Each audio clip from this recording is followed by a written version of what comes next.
जन बच्चे थे। उसका पत्नी लकवा का बीमारी से वो पीड़ित थी और तीनों बच्चे निमोनिया का फाइनल स्टेज में पीड़ित थे, अस्वस्थ थे। इस पत्नी का बीमार और तीनों बच्चों का बीमार की वजह से ये व्यक्ति खुश नहीं था। घर में अशांति, दुख का जीवन एक ब्राह्मण जी रहा था। एक दिन सुबह एक व्यक्ति, एक ब्राह्मण उठकर एक तुंगाभद्रा नदी में नहाने के लिए जाता है। नहाकर अपना पूजा करने के लिए वो आगे बढ़ता है। जब वो उस नदी में उतरता है, पता नहीं क्या होता है उससे, एक व्यक्ति, एक ब्राह्मण उस नदी में वो अपना शरीर का नियंत्रण खो देता है और उस नदी में वो डूबने लगता है। जब वो डूब रहा था, उस समय इस ब्राह्मण को एक छोटा सा एक स्त्री का मूर्ति मिलता है। ये व्यक्ति इस मूर्ति को देखकर वैसे ही बच जाता है। एक छोटा सा मूर्ति, एक मिट्टी का मूर्ति जो पानी में डूबता है, वो मूर्ति पानी के ऊपर तैर रहा था और ये व्यक्ति उस ब्राह्मण उस मूर्ति को पकड़कर वो नदी के किनारे में पहुंच जाता है। वो सोचता है इस मूर्ति के वजह से आज मैं बच गया हूँ। इसीलिए वो उस मूर्ति को देखकर वो अपना घर आता है। घर में आकर उस मूर्ति को, उस प्रतिमा को वो अपने बच्चों को देता है खेलने के लिए। बच्चे उस मूर्ति से खेलने लगता है। उस दिन रात में इस व्यक्ति को एक सपना आता है और उस सपने में ये व्यक्ति, एक ब्राह्मण उस मूर्ति को देखता है और वो कहता है, वो मूर्ति से एक आवाज उसको सुनने के लिए मिलता है, आपको मैंने उस नदी में, तुंगाभद्रा नदी में बचाया, लेकिन आपने मुझे लाकर अपने बच्चों को खेलने के लिए दिया है। मैं एक साधारण स्त्री नहीं हूँ और मुझे ये योग्य जगह आपका घर में आप बना दो। ये व्यक्ति जब जाता है और उस मूर्ति को ढूंढने लगता है, क्योंकि उसको कोई किसी जगह पर वो नहीं दिखता है, क्योंकि बच्चों ने उसको और एक जगह पर रख दिया था। सुबह उठकर फिर से वो ढूंढता है, उसको वो मूर्ति मिलता है। उस मूर्ति को अपने घर में एक योग्य स्थान पर वो रखता है। उस मूर्ति का सम्मान करता है, पूजा करता है। उसी समय उस मूर्ति के वजह से उसका पत्नी चंगाई प्राप्त करती है, उसका तीनों बच्चे चंगाई प्राप्त करते हैं। अब ये ब्राह्मण नहीं जानता था ये मूर्ति क्या है, ये मूर्ति कौन है। वो जाकर उस हरियाणा गांव का सब लोगों को कहता है, ये मूर्ति के वजह से मेरा जीवन बच गया, इसी मूर्ति के वजह से मेरा पत्नी और मेरा बच्चों का भी चंगाई हुआ। सब लोग इस मूर्ति का सम्मान करते हैं, आदर करते हैं, पूजा करते हैं। क्या है भाइयों बहनों, ये घटना होने के बाद, ये 18 शताब्दी का घटना है, 18 सेंचुरी का। उस समय 1833 में 1833 में एक मिशनरी विदेश का पुरोहित फादर बिगोथा वहाँ पर पहुँचता है इस हरियाणा गांव में। वो देखता है सब लोग ये घर जाकर ये स्त्री का मूर्ति को पूजा कर रहे हैं। वो मूर्ति क्या है, कौन है? जब वो उस मूर्ति को देखता है, वो आश्चर्य अचंभ में पड़ जाता है, क्योंकि वो मूर्ति था धन्य कुमारी मरियम का मूर्ति। उस मूर्ति को विदेश में पूजा किया जाता था। उसको ये समझ में नहीं आता है विदेश का माँ मरियम का ये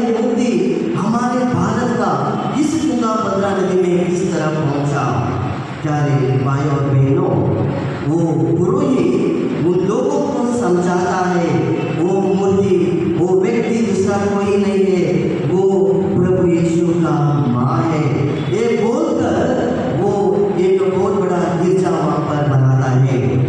जून महीना का 27 तारीख को 1847 में उस गिरजाघर में पहला बैप्तिस्मा होता है और पहला शादी होता है। और अगस्त 31, 1992 में धर्माध्यक्ष इग्लेसियस पिंटो ने बहुत बड़ा और एक गिरजा वहाँ पर बनाता है। सितंबर 2019 18 तारीख में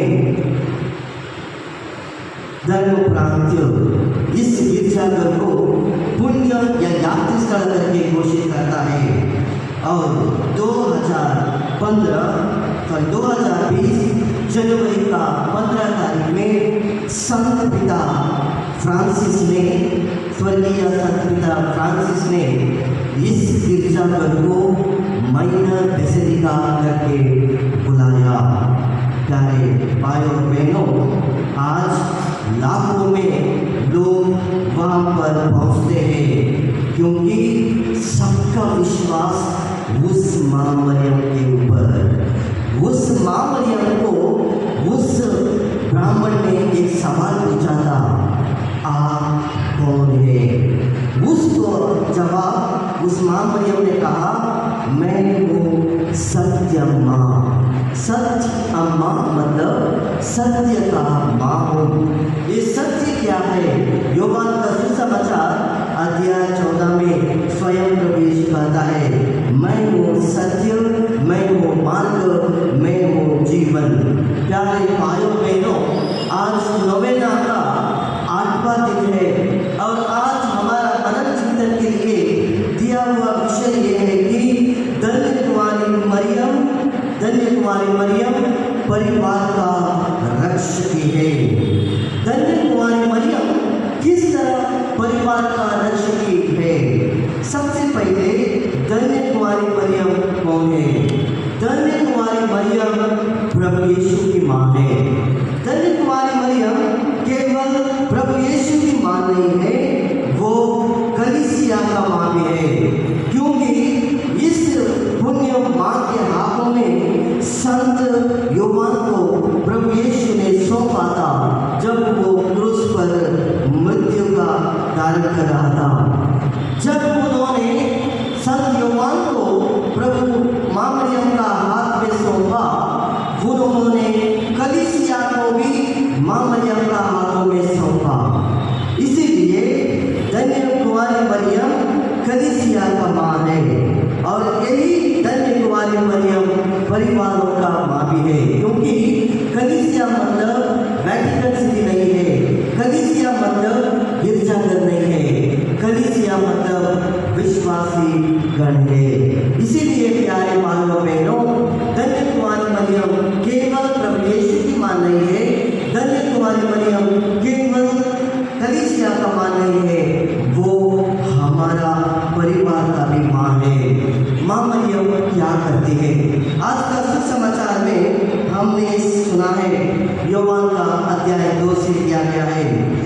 माँ मरियम एक परिवार में विवाह के लिए जाती है और उस परिवार में अंगूरी समाप्त हो जाता है और उस परिवार का को रक्षा करने के लिए, उस परिवार का स्टेटस और डिग्निटी को रक्षा करने के लिए माँ मरियम अपने एकलौते पुत्र के पास वो जाती है और प्रभु यीशु ने उस दिन अपना पहला चमत्कार किया, पानी को अंगूरी में बदल दिया।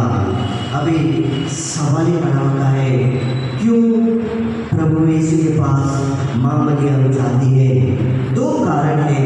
सबसे पहले धन्य कुमारी मरियम जानती थी उसका बेटा प्रभु यीशु एक साधारण व्यक्ति नहीं था, क्योंकि उसका जन्म से पहले ही स्वर्गदूतों ने धन्य कुमारी मरियम को कहा था किस व्यक्ति को वो जन्म देने वाली है।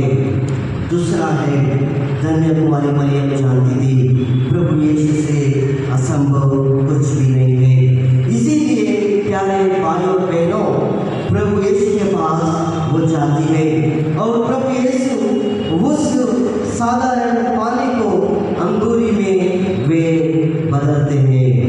ये चीज़ हमें यहाँ पर ध्यान देना है।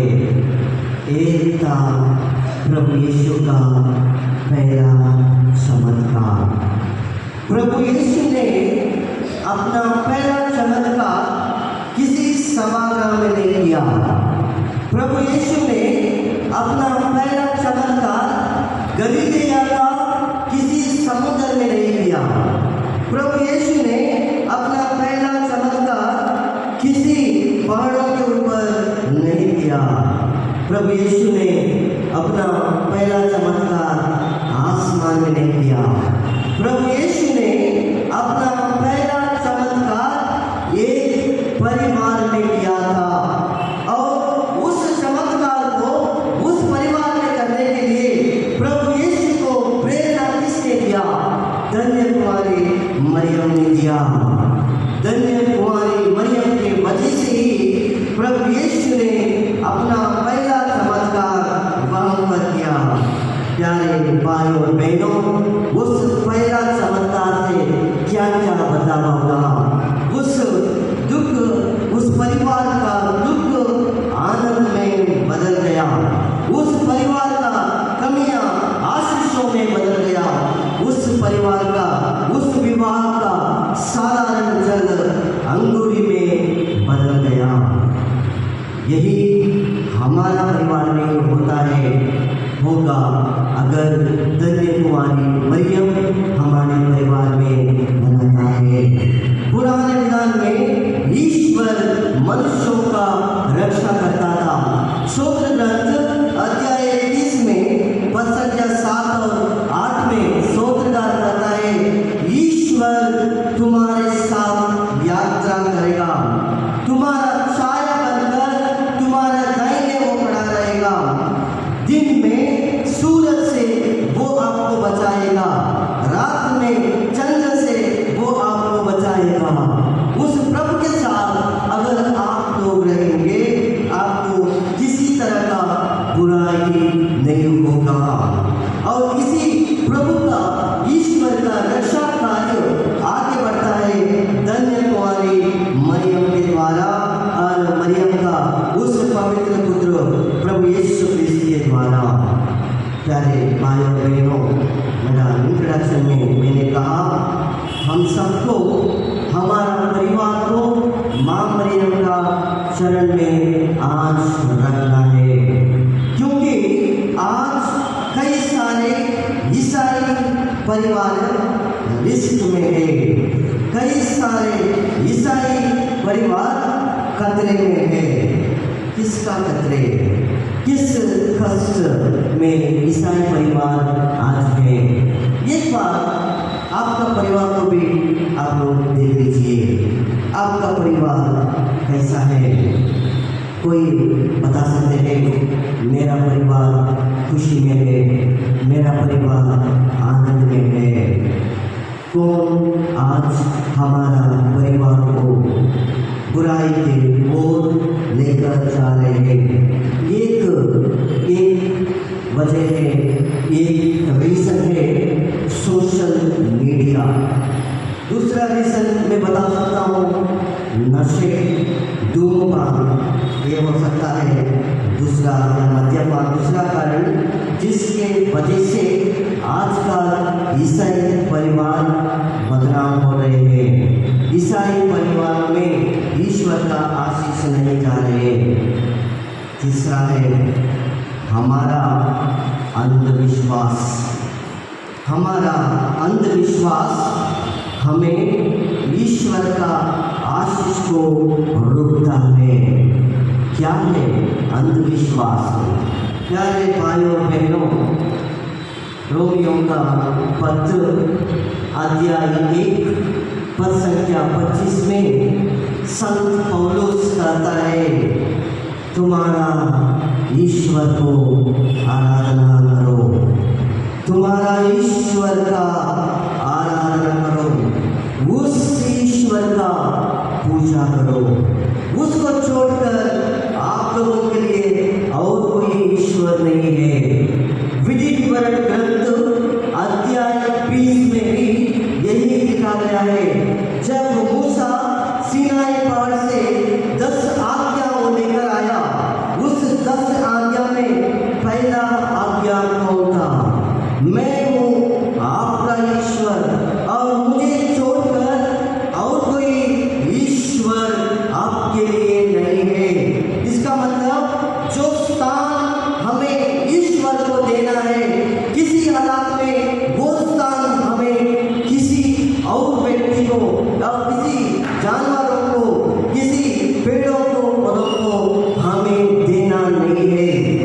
विधि विवरण ग्रंथ अध्याय 4 पद संख्या 19, यहाँ पर ईश्वर का वचन कहता है, यदि तुम आंखें उठाकर सूर्य, चंद्र, तारों को, आसमान का नक्षत्रों को तुम देखोगी, ये चीज याद रखो, वो सब चीज ईश्वर ने बनाया है। ईश्वर के द्वारा सृष्टि किया गया चीज है।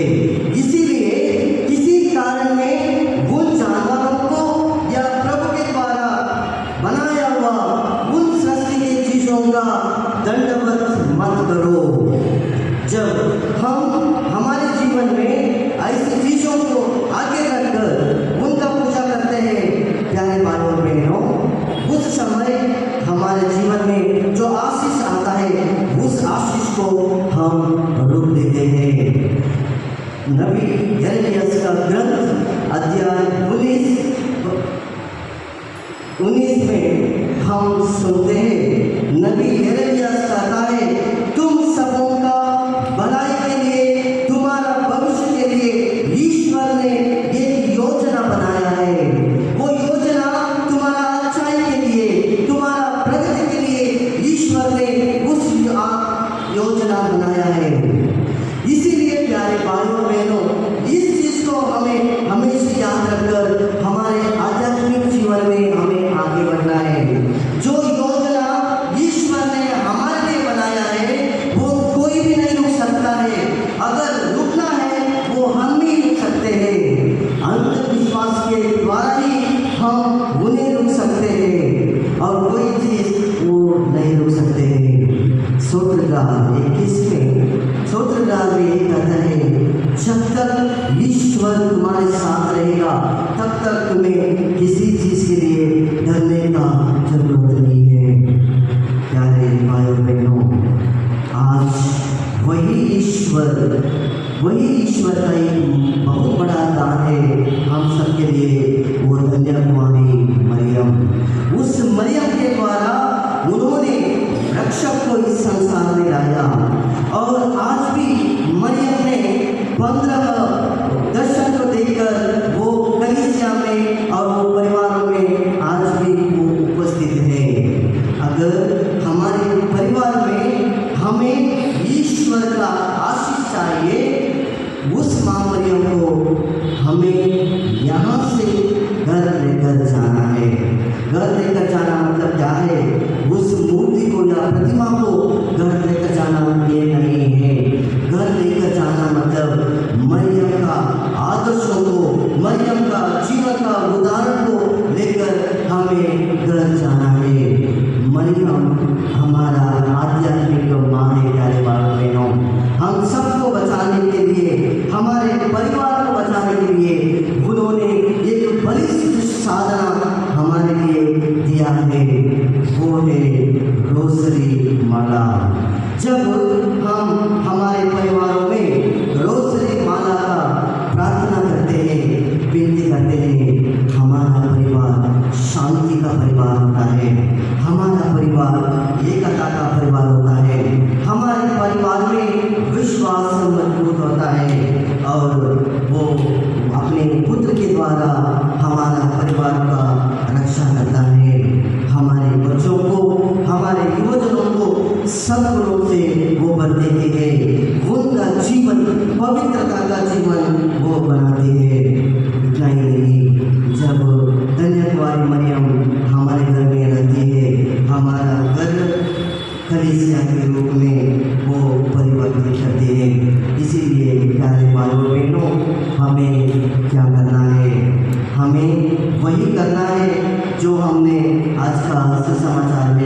मंडप में निमंत्रित किया। आज हमें माँ मरियम को हमारे परिवार में निमंत्रण करना है। जब माँ मरियम हमारे परिवार में आती है, प्रभु यीशु की रक्षक के संसार का मुक्तिदाता प्रभु यीशु हमारे घर में आते हैं। हमारे घर का साधारण जल को, पानी को अंगूरी में वो बदलते हैं। हमारे दुख को, हमारे कष्ट को, हमारे बीमारों को, हमारे जीवन का अशांति को शांति में